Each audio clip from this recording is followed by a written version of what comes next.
Bonjour à tous et bienvenue sur notre chaîne YouTube, la chaîne de Ligne Droite. Je vous invite à vous abonner à cette chaîne, à aimer, à partager, à commenter ces vidéos. C'est très important pour notre référencement et c'est une manière de nous soutenir. Merci à vous tous.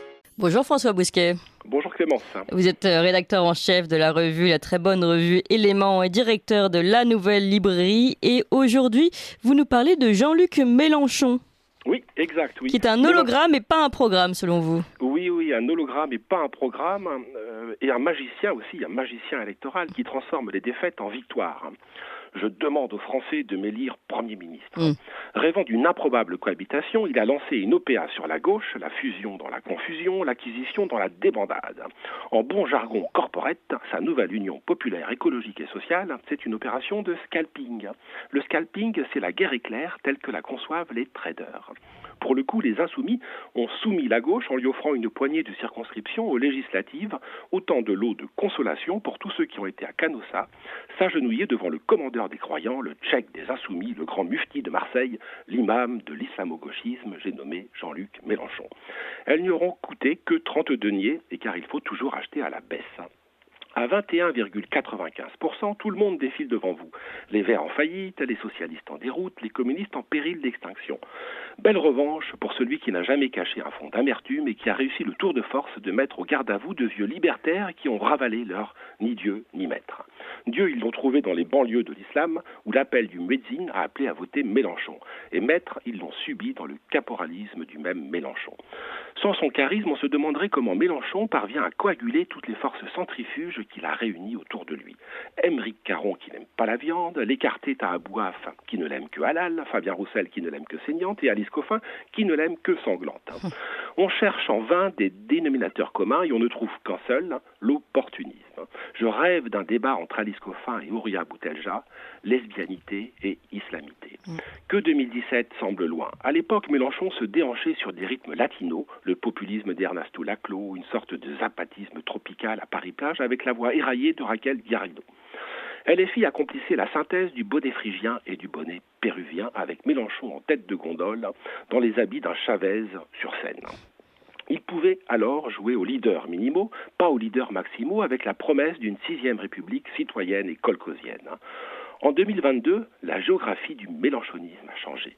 Créolisation et islamisation oblige, elle repose désormais sur le jumelage de la Seine-Saint-Denis et de la Mecque. Adieu le bonnet révolutionnaire, bonjour le hijab réactionnaire et l'écoféminisme en burkini. Chassé le naturel, il revient au galop. Mélenchon est retombé dans les ornières de son gauchisme organique et de ses tentations autocratiques. On ne se refait pas, un vrai petit chef. Comme Marine, il ne travaille bien qu'en famille avec sa compagne Sophia Chikirou, qui lui surfacture ses services selon la cellule investigation de Radio France. Sa nouvelle Union populaire a même investi son gendre Gabriel Amar, compagnon de Marilyn Mélenchon, sa fille. Ça, c'est pour le côté Jean-Marie Le Pen. D'ailleurs, depuis la retraite de Jean-Marie, il gagne à tous les coups le concours d'éloquence politique, tour à tour boudeur, charmeur, aboyeur, enjôleur. Il cite Paul Éluard, Victor Hugo, Émile Zola et Éric Drouet. Thèse, antithèse, synthèse, mais comme celle du Parti socialiste d'où il vient. C'est à la tribune qu'il donne le meilleur de lui-même. Il y récite un texte qui aurait pu être écrit par Robespierre avec la voix de Georges Marchais. Le hic, car il y a un hic, c'est que le peuple a disparu de ses reconstitutions historiques parodiques. Plus Mélenchon convoque les prolos, plus les bobos affluent. En 2012, il avait été défié sur ses terres, Marine, à Hénin-Beaumont.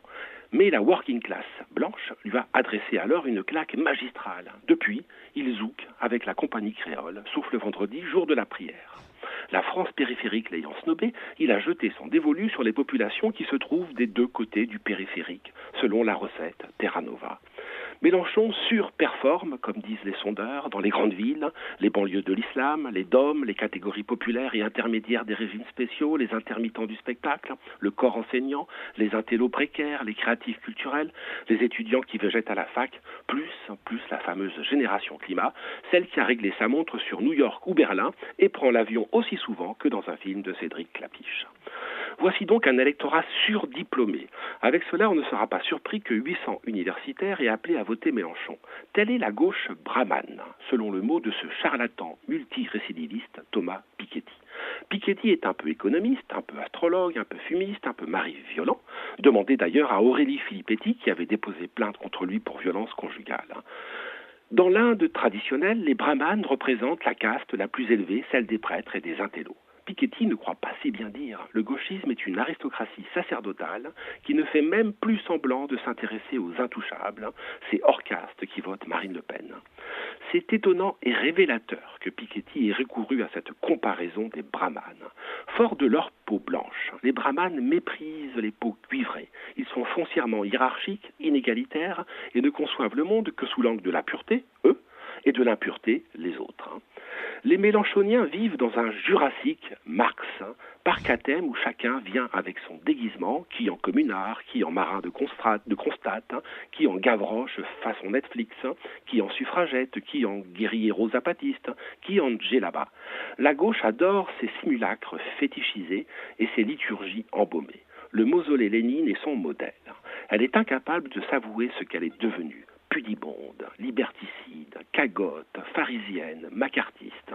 Elle ne vit plus que dans la double pensée orwellienne, l'islamo-gauchisme étant son chef-d'œuvre.